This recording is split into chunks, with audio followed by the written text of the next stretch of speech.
Did a ghost terrify boys in a Nigerian boarding school? Can a haunting be inherited? Does fabric with good intentions have the ability to ward off evil? Today we test the believability of the smiling shadow.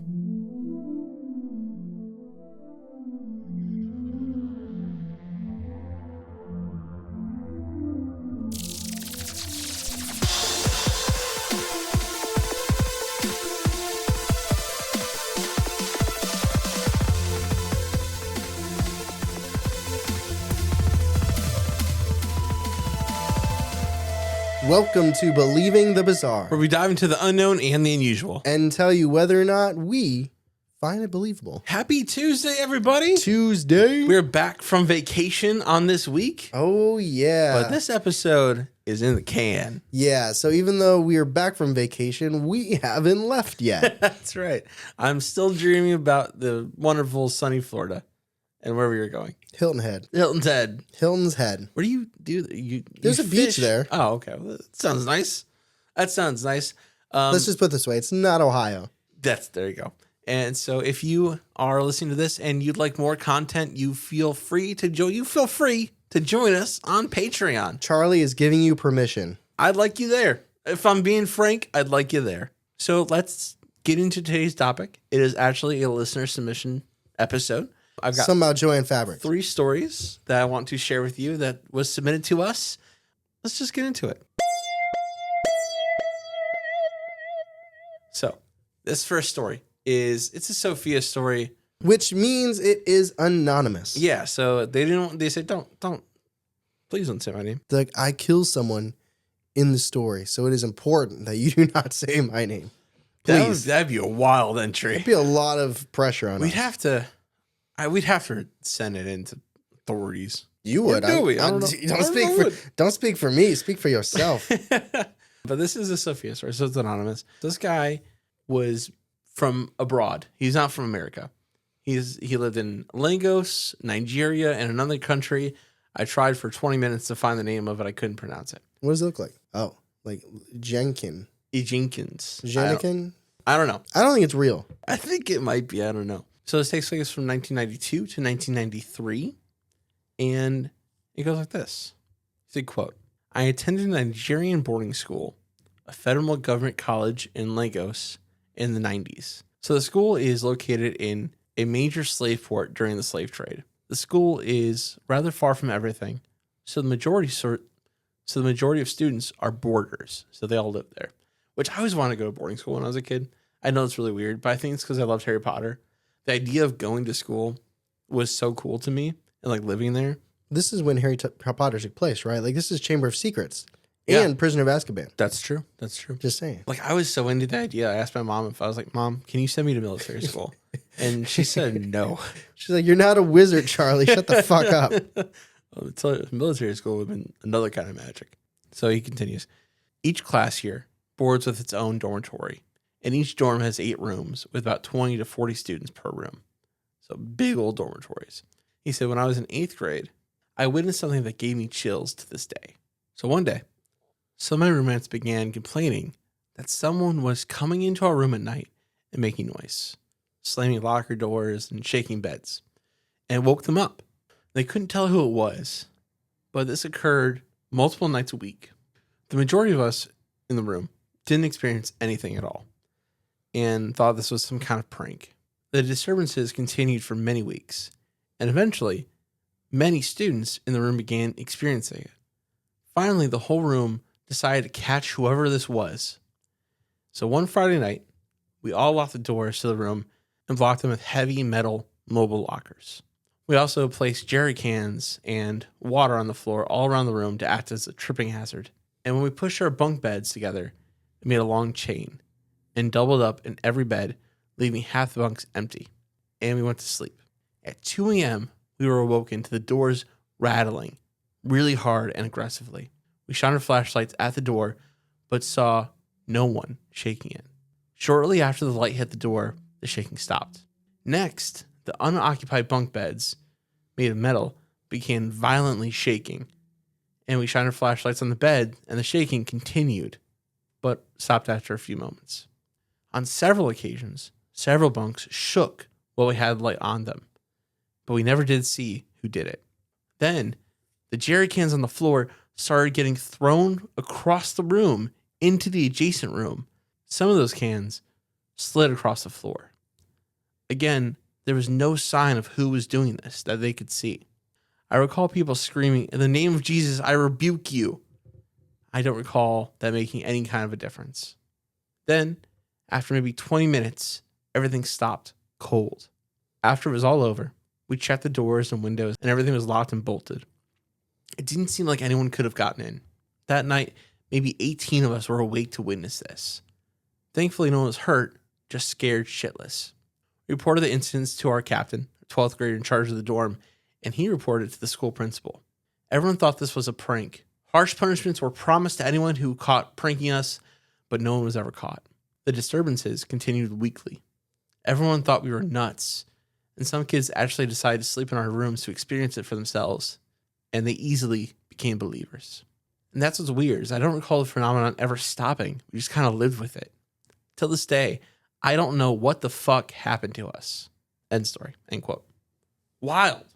I mean, that's a haunting. Yeah, it's a real haunting. And like the thing is, where it takes place, there's so much trauma in those roots that it makes sense that there's a haunting there.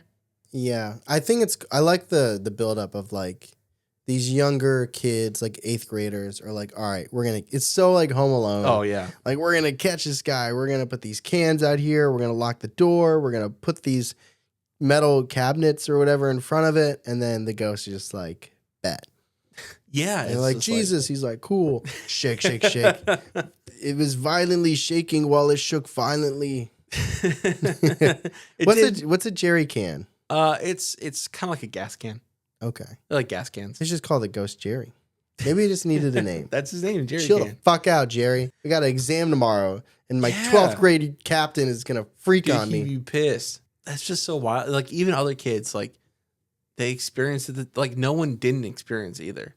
Mm-hmm. And that's what's crazy. I mean, it's pretty rare, when somebody can hear about a phenomenon, and you're like, oh, let me hang out there too so I can experience, and then they do. Unless you're Zach Baggins, yeah. Keeps all the haunting in his cargo pants. Just, I keep my haunts in my cargo pants.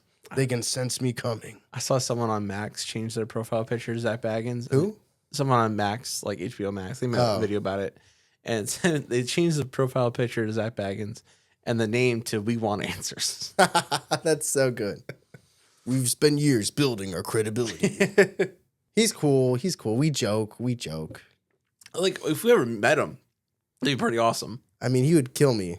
And I would after everything we've said about it, he would kill us both. I mean, he could kill me if he wanted to. I mean, yeah, a lot of people probably could kill us. You don't got to say that. So this is our next story from Thomas. And this takes place on my family's property. I think he says Missouri in the episode. I never blame anyone for wanting to be anonymous. Right. The last story didn't feel like someone... Like, sometimes you'll hear a story and you're like, I can get why they don't want their name on it. The last one didn't feel like someone who wouldn't want that story attached. I think he just didn't want to put his name on it for whatever reason. Well, yeah, I mean, and they're totally entitled to do so. I just feel like based on that story where there were so many witnesses and it wasn't like a deeply personal, But, right. I mean... I get it. It's just curious. But Thomas is like, hey, let me tell you about something I experienced. Yeah. So we had every submission with, please give us as much detail as possible about your experience. And Thomas said, quote, so for the prior question, I have to clear that I've experienced things my entire life, the majority of my life. A couple times at my buddy's house, but the majority at my old house. So I live in Missouri, a small town that basically is smack dab in the middle of the country. I think Champlain's from Missouri. I think she is. He said, when I graduated high school, I went into the Army Reserves after graduating basic and all that fun stuff. I moved in my great-grandmother's old home, a single-wide trailer that was put on the spot where the old house used to be.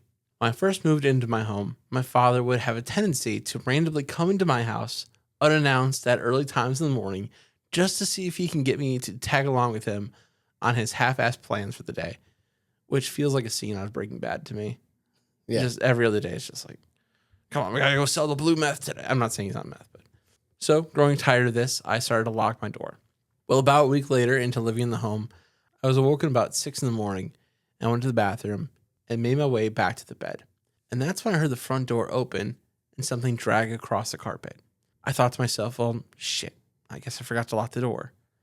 And I quickly lay down and acted like I was sleeping so my dad would leave. So once the door opened, I heard 2 sets of footsteps, followed with heavy boots and light steps of a child's. And I laid there in the room, and I could hear a young girl's voice say, "Aw, Daddy, he's sleeping." And a man's voice responded, "All right, then let's leave him alone then, hun."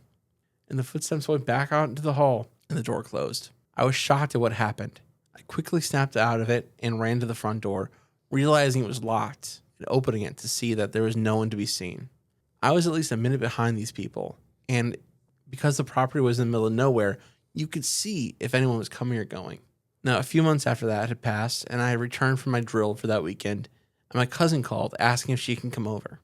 And when she did, she arrived, and she was frantic, telling me a story about how she was with a friend, and they were back roading, and the shadow figure started to chase them and scratch the back of their bumper.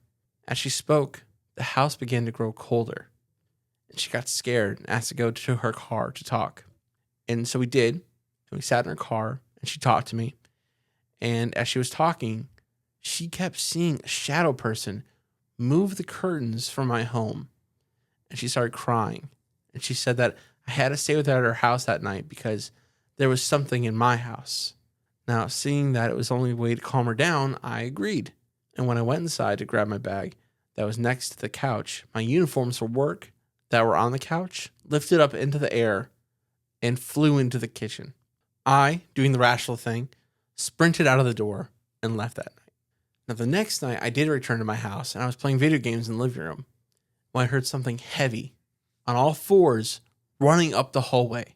Confused, I paused the game and looked down the hall just in time to see the curtain blocking the hall lift up and this black mass humanoid with these blood red eyes emerge. We made eye contact, and we had a staring match for 5 seconds. I briefly look away to see if this is real, and in that time, the mass runs, and it threw itself through my front door to the house. Now, after that, I moved my TV to the bedroom, and I only used the bedroom.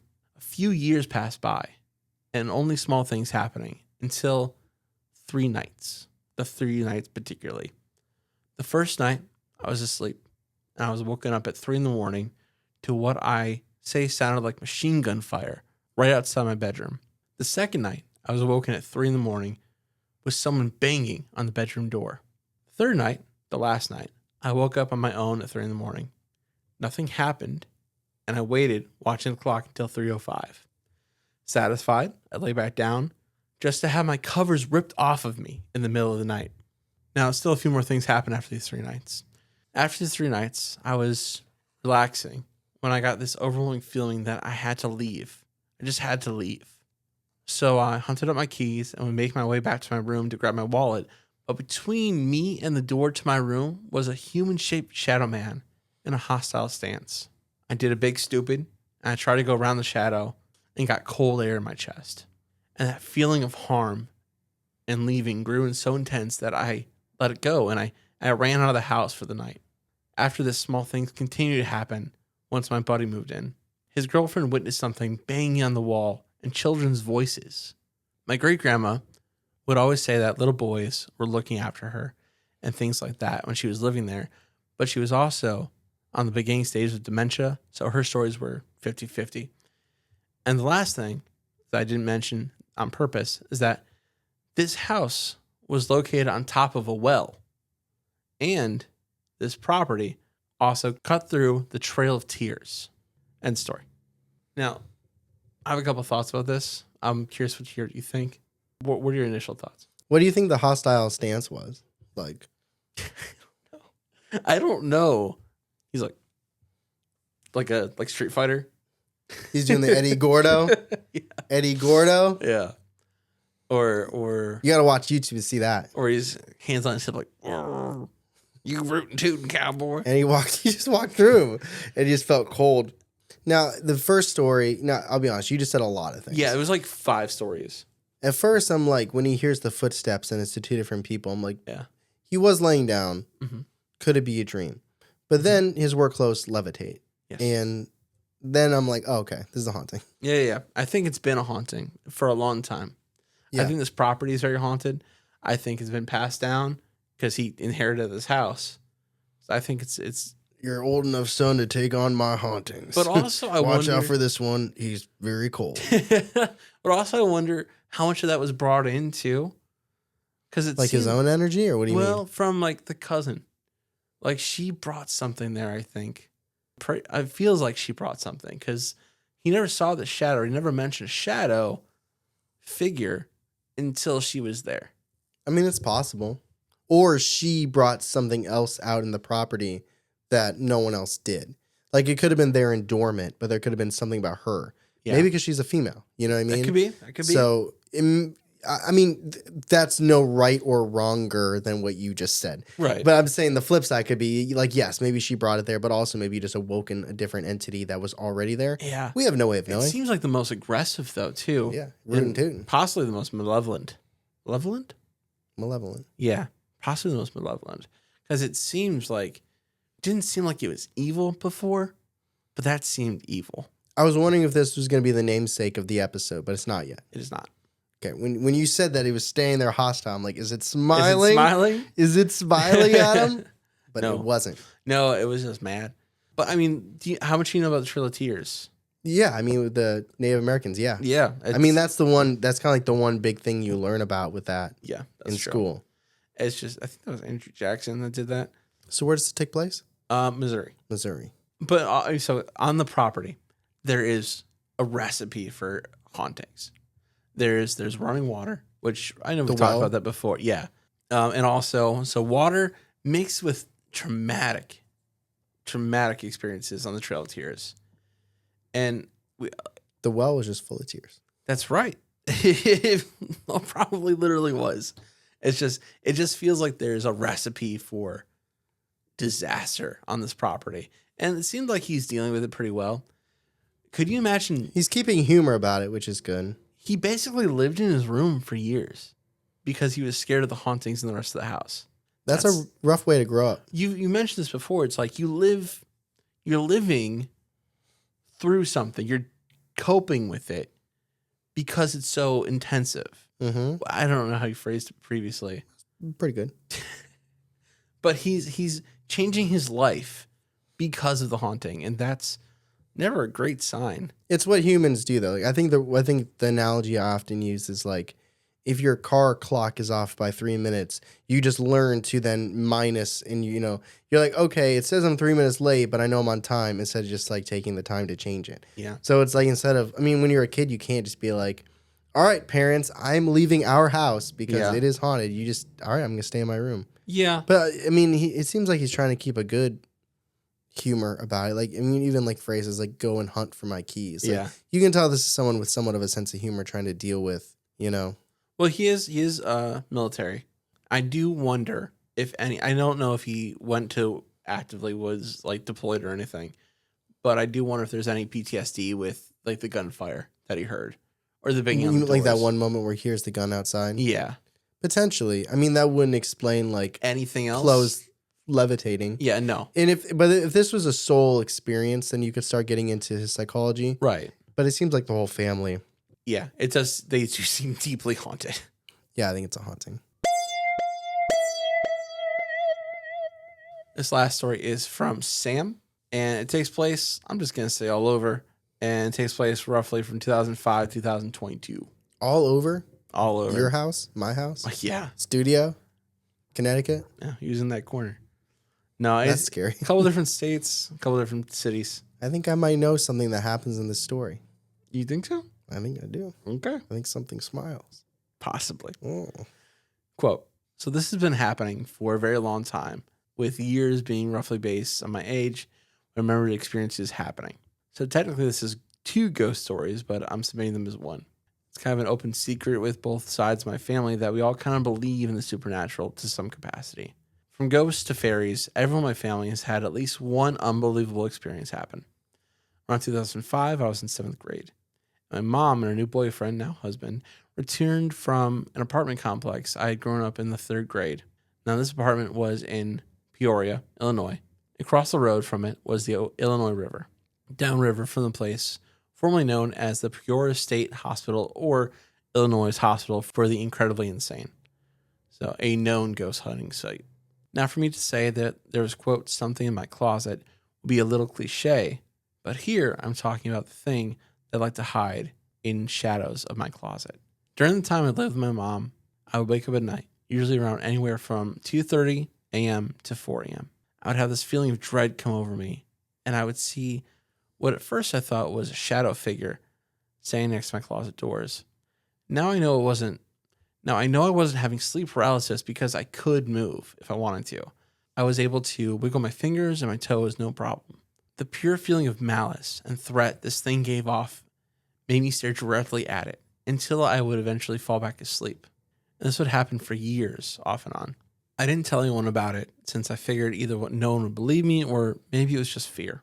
But when my parents got my brother his dog for his birthday, I noticed the dog didn't like my closet. I'd let him in my room sometimes to sniff around, or I'd let him sit by my bed with me. But like me, as soon as he made eye contact with that closet, his hackles would raise, and he would start growling and snarling and even barking at the door until I removed him from my room. When this thing would show up after we got the dog, I'd hear him scratching and whining on the door while I was too scared to move from my bed at night. Now, mostly, this is about the shadow figure, but like I said, there are two ghosts here. I want to talk about her presence that made whatever the shadow figure was leave me alone for a couple months. So I thought that maybe I should include her as well. It's summer, I'm having another dread episode kicking me out of my sleep, and I haven't opened my eyes yet. But I hear a quote, "Oh no, not again." And I think I'm awake because I see some kind of light shining through my eyelids, sort of like the sun peeking through your blinds in the morning. So I open my eyes, and well, that wasn't the sun. Instead, it was some white light, skull-faced woman hovering over my bed. As soon as I opened my eyes, she stood up, walked through the closet, and I heard my brother in the other room stop snoring and start sputtering like you would wake yourself up from being too loud in bed. I didn't hear anything else. I figured I was dreaming, so I went back to sleep. The next morning, my parents left my brother with me since I'm old enough to watch him, and I was up first. I made both of us breakfast, and I go to wake him up, and he asked me, "Did you see the lady last night?" To which I asked him what he meant, and he told me that he woke up to a bright white lady in his room, staring at him before walking into the hallway. I told him that I did, and figured I'd ask him, "So have you seen the monster in my closet too?" To which he looked at me with confused expression, and he said, "Oh, you mean the smiling man? Thor, our dog, hates him." I didn't ever see it smiling, at least not when I lived in the apartment. So, jump several years later to 2015. I'm no longer living in the apartments. I'm living in with my roommate T in a trailer. I just got out of a bad relationship, and T and I both had cats. T's cat stayed in his room at night. Mine roams the house, but mainly stays in my bed. I thought everything was fine until that feeling came back. I woke up with my cat fully awake, staring straight forward out of the bedroom door, which I kept open so he can come and go at night as needed. Now, in the doorway stood a shadowy thing, except now it wasn't really a shadowy figure anymore. It was still roughly human shaped, but now I could see almost a face, like two small pinpricks for light where there were eyes and where there would be teeth. I don't think shadow people typically have teeth. I remember my brother telling me that our dog hated the smiling man. I figured this is what he meant. And he continued for a couple nights and just stopped. No ghost lady at this time, he just stopped. 2016, I moved in with my grandparents in Missouri. I stayed in that second house on the property they used more for storage and when family came to stay. Now, nothing was wrong. Nothing was wrong until 2017 when I woke up to that same feeling of dread, feeling like I shouldn't move. And there it was again, but this time at the foot of my bed. He was smiling at me, almost leaning towards me like he was going to lunge at me. The feeling of danger increased each time this thing showed up, and it was to the point I felt like if I did anything to indicate that I saw it, he would tear me apart. The only way I can explain it is like if you were in the woods and a bear was not even 5 feet from you. Of course, I didn't want to tell my grandparents. My grandparents don't believe in ghosts, but they do believe in the Ozark Howler. My grandma reassured me that the house was safe, at least from ghosts. Now, this was when my current partner, Mari, comes in. And they arrived in Sunrise Beach when the pandemic closed schools. And so they lost their job as a teacher before quarantine really started happening. Now, in 2021, we've been living together for a year, and we were preparing to move to Mari's hometown of San Antonio, Texas. We both turned in for the night, and you guessed it, he came back. Now, this time, he's standing beside my bed at the door to my bathroom, looming over me and smiling, just like he had since my brother saw him. By this point, while I still feel like he could kill me if he wanted to, I've since gotten used to the feeling, which I know is really messed up to say, but I've been dealing with this guy off and on for most of my life now. If he could, he would have by now. I eventually fell asleep, like always. And that was that. I moved with Mari to San Antonio in June of 2021, and we lived there in her aunt's house until recently. Now, this last part happened around March in 2022. I had another run-in with the Smiling Man. Same as before. He can't reach me because I'm asleep outside of my bed against the wall, and the footboard of the bed is big, giving me a good distance as he shows up at the foot of this bed next to the closet door. While the malice and want to hurt me is there, I finally dared to move and turn to face the wall. In the morning, without provocation, Mari asks her aunt if she could burn sage since they've been feeling off lately. She responds with saying she was already going to do that later because she's been seeing shadow people. Finally, I piped up, telling them both about the Smiling Man, to which Mari's aunt recommends we ask our relatives to give us some evil eye jewelry for protection, and that she'll do a cleansing of the house. Now, Mari and I recently moved into our own apartment, and I've been Smiling Man free ever since that night in March. In fact, I feel a lot better all over since then, and I feel freer to talk about this whole thing. We both listen to podcasts. I've made comments about sitting down and sending you my experience, joking about, maybe I should tell them about the Smiling Man. And so I did. And when I mentioned that, my partner Mari said this, quote, "When we were living in that house in Missouri, I was having trouble sleeping. When I tried to sleep, I saw something laying straight parallel with me with a very wide smile and uncanny eyes. I can remember he was wearing a sweater and a scarf. I felt really unnerved. It was very heavy and a miserable feeling. He told me before it was a shadow person. And then he said it looked like it had a face, but what I saw, it looked like it was trying to look like you. A very poor imitation. And it was horrifying. Now, Mari didn't know if this was a sleep paralysis moment for them, but they said they haven't seen it since. But focusing on the memory, it creeped them out. They said they're not sensitive to the supernatural. Meanwhile, my family is just glad not to have that around me anymore." End quote. That is the Smiling Man. I'm imagining this Smiling Man being so excited to creep them out. And he's like, all right, before I do, though, ain't these people ever heard of the heat? And he's got to put this scarf on. He's like, there's this terrifying shadow man with these big teeth. He's like tying this scarf around his neck. He's like, God damn it. That's almost scary to me, this though. bitch. That it's like trying to be a person.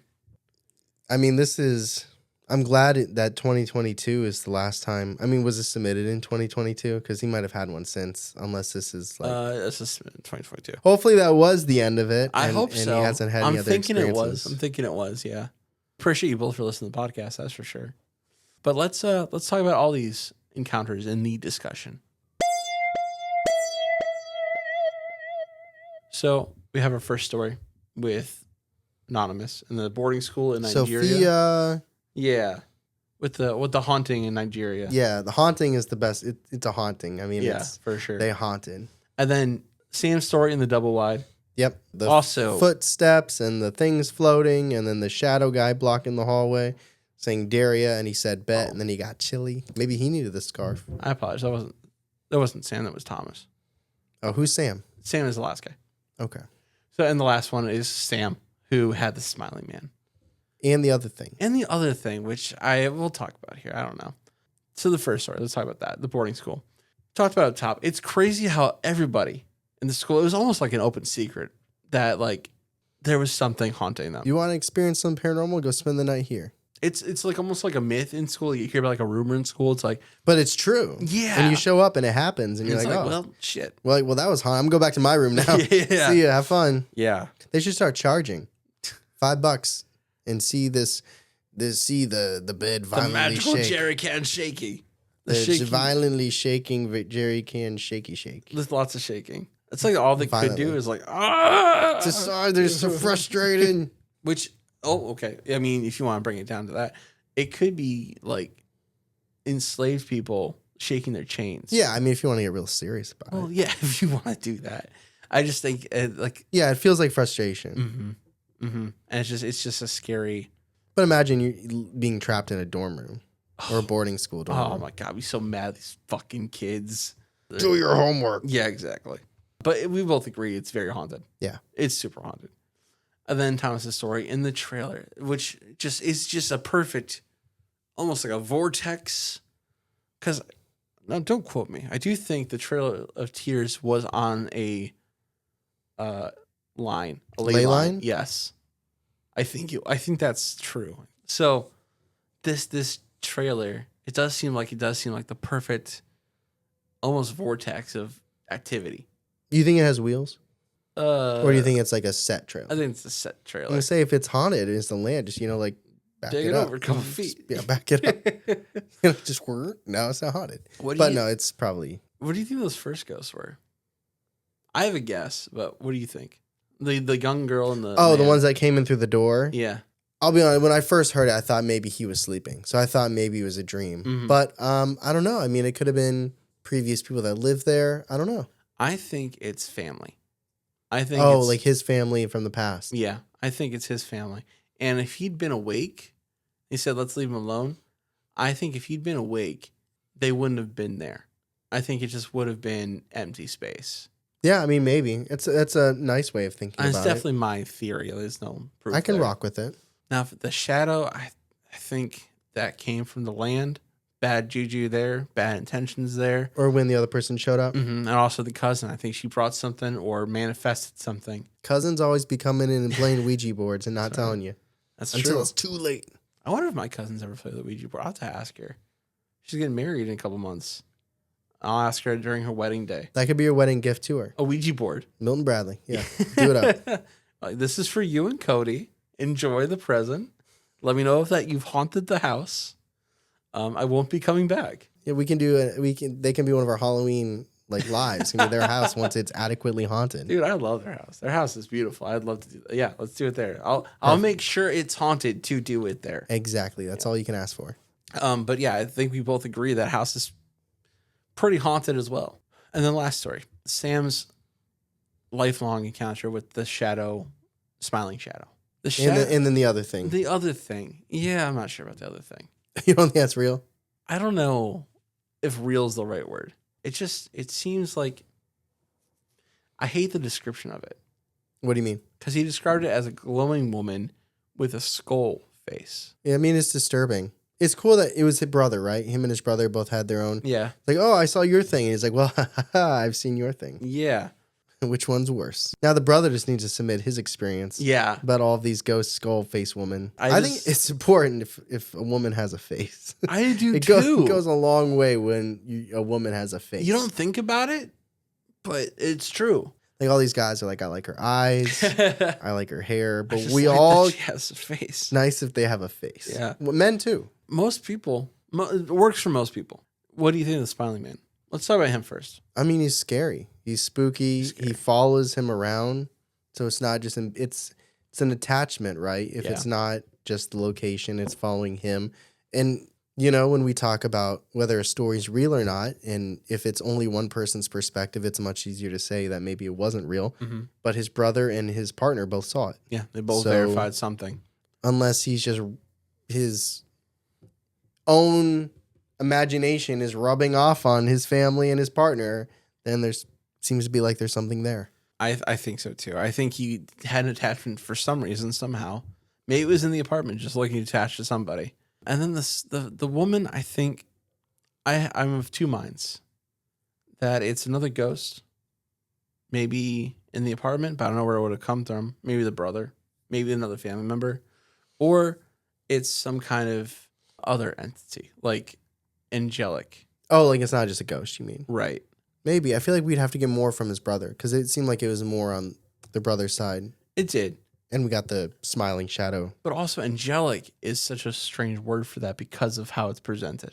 Yeah, but that's also the human, like, beautiful, kind, and, Yeah. just like the idea I feel like of an angel doesn't mean it has to be, like, aesthetically pleasing, right? Oh, that actually it's giving Right? me chills. Yeah, no, you're right. It's giving me chills. The shadow man with the sharp teeth, he's like, whatever. Talk about an angel woman with no face, he's like, I don't know. Yeah, cold. I can't not go believable with all of these. I believe them all. Yeah. I'm sorry, I had to remember the first one again. Yeah. Yeah, I agree. Believable across the board. Absolutely. Yeah. So that was our episode, The Smiling Shadow. Thank you for sending your stories, everybody. I hope down the road we have an episode called The Frowning Shadow. Have you ever tried to make yourself frown? I'm good at it. I'm not. Oh, you are good. I'm not good at it. It just looks like I'm. Can you try? You need to start working out your face, right? That's what they say. It takes more muscles to frown than to smile. Yeah, that's true. It just doesn't do that. Mine's just not shaped like that. I have to go like that. You know what it is? It's going to 40-day Matthews Band shows and not hearing my favorite song for 8 years. Yeah, and it just slowly got deeper. It's and like deeper working. It's like lifting weights for the frown. But then in 2021, I heard it. Yeah, The stone. great. But if you'd like to submit your own experience, please feel free to go to believingthebizarre.com. Go to submit my experience. There's a little box there, but don't be intimidated by the little box because that little box can expand. like what? Like an accordion. Also, if you're enjoying the podcast, you want to let us know, you want to let other folks know your thoughts. On Apple, you can leave a 5-star review and one singular thought. If you're listening on Spotify, or even if you don't normally listen on Spotify, but you want to go over there and let us know what you're thinking, you can comment on every single episode. Now, This is where I normally would put that. Yeah. This is an unusual circumstance because, as we mentioned in the top, this is pre-recorded because we'll be on vacation and we're trying to prep. So we do not have last week's episode comments because last week's episode in this parallel universe does not exist yet. Yeah. Now, it might exist in another, but in this one, it doesn't. So, Right. So leave the comments and we appreciate it. we will get to them. We'll double up sometime, and we'll we'll do a whole episode where we just read comments. It'll be called the Frowning Shadow Man Reads Comments. Find It'll the be mean Charlie ones. learning how to frown. No, we did a read the mean comments already segment on our live. Yeah, it was like a mean tweet spoof. We did Yeah, it that on was fun. Believing the Boozar. And there's some pretty good 1 stars. We haven't gotten as many. Now, this isn't a call for 1 stars. And we're probably never going to do it again. So don't now leave us a 1 star to get on there. We've already, please. We already done it. But there's some pretty funny ones. Yeah, that's true. Stop bringing your friendship into these good stories. That's one of my favorites. But thank you guys so much for listening to this episode and all of our other episodes. We appreciate you. As always, I'm Tyler. And I'm Charlie. And catch us next week on Believing the Bizarre. A podcast as bizarre as you are.